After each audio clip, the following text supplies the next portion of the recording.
Selamlar herkese. Bugün uzun zamandır çekmeyi planladığımız soru-cevap videomuzu Datça'da biraz rüzgar altında sizler için çekiyoruz. 400.000 aboneye geldiğimde soru-cevap videosu çekeceğim demiştim. Biraz geç kaldım bunun için. Çok özür diliyorum. Evet, 400.000 abone olduk. Ailemize katılan herkese çok teşekkür ediyorum. Dışarıda olduğumuz için biraz rüzgar sesi gelebilir, dış ses gelebilir. Lütfen kusurumuza bakmayın. Hemen başlıyorum sorulara.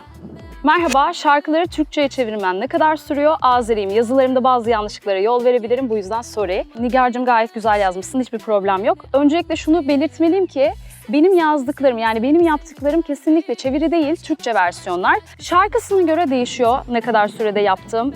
Bazen 1-2 saat, bazen günlerce uğraştığım oluyor. Özellikle demedim mi de çok rahatsızdım. İnanılmaz hastaydım, ateşler içinde yanıyordum ve o günlerimi almıştı onu yapmak. Böyle pat diye, çat diye kafam düşe onu o şekilde bayağı zorlu bir zamanda yapmıştım. 1 saat de sürdüğü oluyor, günlerimi de aldığı oluyor. Garip bir alışkanlığım var mı ya da var mıydı? Yani çok garip alışkanlıkları olan biri değilim. Tek garip alışkanlığım böyle saçımın üzerine yatamıyorum geceleri. Yani bunu böyle kaldırmam gerekiyor. İlla öyle bir garip alışkanlığım var. Merhaba, bildiğim kadarıyla müzik altyapınız var. Müzik bölümü bitirmişsiniz ve bunu şarkılarınızı dinlerken anlayabiliyorum. Malum ülkemizde sanata ve sanatçıya çok değer verilmiyor. Neden öğretmenlik yapmak varken müzik piyasasına girdiniz? Bir de müzikleri cover ederken birebir çevirmeyip müziğin ezgisine göre kendiniz yorumlamışsınız. Bu da çok başarılı olmuş. Bu aklınıza nereden, nasıl geldi? Son sorum, Muğla'da okudunuz. Muğla'da bir mekanda hiç müzik söylediniz mi? Bir Muğla'da olarak canlı dinlemek isterdim. Başarınızın devamını dilerim. Çok teşekkür ediyorum. Evet, müzik altyapım var. Edirne Anadolu Güzel Sanatlar Lisesi'ni bitirdim. Oradan sonra da Muğla Üniversitesi Müzik Öğretmenliği bölümünü bitirdim. Dolayısıyla müzik okulundan mezunum. Neden öğretmenlik yapmak varken müzik piyasasına girdiniz? Mezun olduktan sonra 2 yıl kadar müzik öğretmenliği, daha doğrusu keman öğretmenliği yaptım. Öğretmenlik çok kutsal bir meslek. Gerçekten öğretmenlik de benim için çok sevdiğim mesleklerden biri ama sahne benim için hep bir tutkuydu. Küçüklüğümden beri hayalimdi konserler vermek. O yüzden ikisini bir arada yürütmekte çok zorlandığım için sahneyi tercih ettim. Ama 2 yıl kadar da bir öğretmenlik deneyimim oldu. Muğla'da okuduğum için Muğla'da birçok mekanda canlı müzik yaptık. Birebir çevirmeyip müziğin ezgisine göre kendiniz yorumlamışsın demişsin. Bu benim başlattığım bir şey değil. Kesinlikle. Bundan önce de işte Ajda Pekkan şarkılarına bakarsanız da önceden işte Fransız şarkılar hep Türkçe'ye uyarlanmış. Benim yaptığım da aslında bunlar gibi şeyler. Hayatımdaki en büyük keşkem nedir? Hayatımda çok fazla keşke diyen bir insan değilim. Çünkü o keşke dediğimiz şeyler ya da keşke demeyi düşündüğümüz şeyler aslında insanı insan yapan. Yani hepsi tecrübelerimiz bizim. Beni ben yapan olgular olduğunu düşünüyorum hepsinin. Yaptığım hatalar, iyisiyle kötüsüyle yaşadığım her şey beni ben yapan olgular. O yüzden hayatımda çok fazla keşkeye yer yok benim. En etkilendiğin kitap hangisi? Uçurtma Avcısı. Hayatımda çok fazla etkilendiğim kitap oldu ama Uçurtma Avcısı'nın bendeki yeri çok farklı. Çünkü o kitabı okurken de çok ağladım. Bitirdikten sonra bir süre etkisinden çıkamadım. Okumadıysanız mutlaka okumanızı tavsiye ediyorum. Uçurtma Avcısı en etkilendiğim kitap. Nerelisin? Baba tarafım Konya Beyşehirli, anne tarafım Karabüklü. Ankara'da doğdum. Babam subay olduğu için çok fazla şehir değiştirdik. Birçok şehirde bulundum. Baba memleketi biliyorsunuz geçerli, Konyalıyım diyebilirim. Vay be, beni seven bir sürü insan var dediğin zaman var mı? Varsa ne zaman dedin? Konya konserinde bunu çok hissettim. Çünkü biz oraya ekstra bir güvenlik talebinde bulunmadan gitmiştik. Ve konser bittikten sonra bütün insanların böyle fotoğraf çekilmek için üstüme geldiklerini gördüm. Sonra bir yere böyle sıkıştık. Herkes sevgi dolu bakışlarla size bakıyor, fotoğraf çekilmek istiyor. Ya bu benim için inanılmaz güzel bir duyguydu. Beni çok etkilemişti. O zaman dedim yani gerçekten beni seven bir sürü insanın varlığına o zaman inandım ve çok güzel bir duygu. Çok teşekkür ediyorum herkese. Resim yapmayı sever misin? Resim yapmayı çok seviyorum. Çok fazla fırsat bulamasam da arada böyle yaptıklarım oluyor. Hatta şuraya bir yere bırakabiliriz onları. Şarkıları Türkçe'ye çevirirken birinden yardım alıyor musun? Genellikle yalnız yapıyorum bu işi. Ama alıyorsam şu an arkanızda duruyor. Murat'tan yardım alıyorum ama onunla da söz yazarken bayağı bir çatıştığımız için ben bunları genelde kendim yapmayı tercih ediyorum diyebilirim. Sınırda görev yapıyorum. Benim için bir şeyler söyler misin? Tabii ki söylerim. Benim de kardeşim şu anda askerde, Çanakkale'de. Askerlerimizin yeri bende çok ayrı. Ben çünkü bir subay kızıyım ve ya bilmiyorum çok seviyorum askerlerimizi. Allah'ım vatani görevini yapan, ülkesi için canını riske atan herkesi korusun ve ailelerinize tez zamanda sevdiklerinize kavuşmanızı diliyorum. Hayırlı tezkereler diliyorum. Öpüyorum bütün askerlerimizi. Sütlü tatlılar mı yoksa şerbetli tatlılar mı? Hepsi. Tatlıda hiçbir ayrımım yok. Hepsini çok seviyorum. Tatlı yemeyi çok seviyorum. Zaten yemekle aram çok iyi. Yemek yemeyi çok seviyorum. Virüs bittiği zaman konseriniz olacak mı? Evet, virüs bittiği zaman ben de bir an önce bitsin ve konserlerimizi yapabileyim istiyorum. Bu konuda çok hassasım. İnsanları bir araya toplayıp riskli ortamlar oluşturmaktan kesinlikle kaçınıyorum bu dönemde. Çünkü hassas bir mevzu biliyorsunuz. Bundan önce yapıyorduk. Pandemi sürecinde bir süre ara verdik ama sonra devam edecek. THFC senin için neyi ifade ediyor? THFC benim için çok fazla şey ifade ediyor. Yani aile olmak için kan bağının gerekmediğini ifade ediyor. Sizi karşılıksız seven ve ailesinden biri gibi gören insanların varlığı bu anlatılmaz bir duygu. Çok teşekkür ediyorum hepsine. Buradan öpüyorum kocaman. YouTube kanalı açtım diye sana karşı çıkan oldu mu? Hayır, olmadı. Bu konuda çok şanslı olduğumu hissediyorum. Ailem her zaman isteklerimi çok önemsediler ve bana bu konuda destek oldular. Desteklerini benden esirgemediler. Çevrem de aynı şekilde. Şanslıyım bu konuda diyelim. En sevdiğiniz oyuncu kim? Azerbaycan'dan selamlar. Sizi çok seviyoruz. Çok teşekkür ederim. Azerbaycan'a buradan ben de sevgilerimi gönderiyorum. En sevdiğim oyuncu Haluk Bilginer. İnanılmaz beğenirim. Çok büyük hayranıyım. Haluk Bilginer. Albümün var mı yoksa çıkartmayı düşünüyor musun? Teşekkürler. Albümün var mı sorusunu kendine ait bir şarkı var mı olarak düşünüyorum. Albümüm yok ama kendime ait bir sürü şarkım var. Şarkılarımı mutlaka dinlemenizi istiyorum. Biliyorum takip ediyorsunuz. Coverlarımı daha çok dinlediğinizi biliyorum ama kendi şarkılarıma da lütfen destek olursanız beni çok mutlu edersiniz. Yeni şarkıları da yazmaya devam ediyorum bu arada. Kardeşlerim var mı? Evet, bir tane erkek kardeşim var, Tuğberk. Şu an askerde dediğim gibi. Buradan ona da selamlarımı gönderiyorum. Tuğçe canım, oğlum 5 yaşında ve sana çok hayran. Ablası İstanbul'da okuyor ve sürekli ona abla Tuğçe'yi buldun mu diye soruyor. Ben bunu okuduktan sonra sorular arasında Ata'yı buldum. Ata çok tatlısın, çok öpüyorum seni. Ablanın beni bulmasına gerek kalmadı, ben seni buldum Atacığım, öpüyorum kocaman. Hayranla şarkı yapmak ister misin? İsterim, neden olmasın? Bence gayet keyifli olur, güzel olur diye düşünüyorum. Seni müziğe yönlendiren kişi veya olay neydi? Umarım görürsün, çok merak ediyorum. Çok küçük yaşlarda müziğe ilgim başladı. Oyuncaklarım hep müzik aletleriydi. Bebeklerle oynamak varken ben enstrümanlarla oynamayı her zaman tercih ettim. Ama şöyle bir şey söyleyebilirim. 5 ya da 6 yaşındayken babam Kıbrıs'ta görev yaparken ordu evi vardı ve ordu evlerinde böyle eğlenceler olur. Kadınların gittiği gündüz etkinlikler olur. Piyano çalan asker abi, o zaman asker abi diyordum. Onun yanına gitmişim ve o çalarken ben de şarkı söylemişim. Programı bittikten sonra ailemi bulmak istemiş. Anneme işte ulaşmış ve demiş ki bu kızın mutlaka müzik eğitimi alması gerekiyor çünkü müziğe çok ilgisi olduğunu ve yeteneği olduğunu görüyorum demiş. Galiba o bir dönüm noktası oldu bunu söylemesiyle. Bilmiyorum, takip ediyorsa, görüyorsa, hatırlıyorsa böyle bir konuyu. Buradan sevgiler olsun ona da.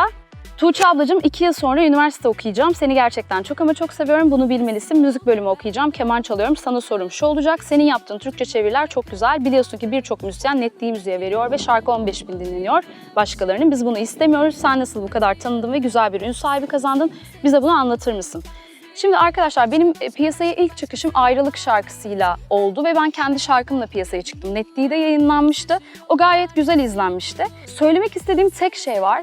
Bu yola baş koyduysanız, müzikle ilgileniyorsanız hiçbir şekilde pes etmemeniz gerekiyor. Yani dinlenmesin, siz yapmaya devam edin. Mutlaka devam edin ve sonunda başarılı olduğunu göreceksiniz. Azimle çalışırsanız kesinlikle sonunda mutlu olacağınızı düşünüyorum. Nerede yaşıyorsunuz? Fotolarınızda çok güzel manzaralar var. Bu arada Dans Monkey bir harikaydı. Çok güzel yorumlamışsınız. Başarılarınızın devamını diliyorum. Çok teşekkür ederim. Tekirdağ'da yaşıyorum şu an. Dans Monkey ne yazık ki biliyorsunuz kaldırıldı YouTube kanalımdan. Bunun için çok üzgünüm. Çok emek verdiğim, çok da güzel dinlenen, çok kısa sürede 10 milyona ulaşmış bir şarkıydı. Bazen böyle telifle ilgili sıkıntılar yaşayabiliyoruz. Benim parçalarım da genelde parçaların kazancı hak sahiplerine gidiyor. Ama bunun kaldırılmasına gerçekten çok üzüldüm. Sesin güzel, neden bir başkasının sözlerini değiştirip şarkılar okuyorsun? Sözü ve müziği sana ait şarkılar okumuyorsun. Senin yaptıkların hepsinden daha güzel olur. Teşekkür ederim.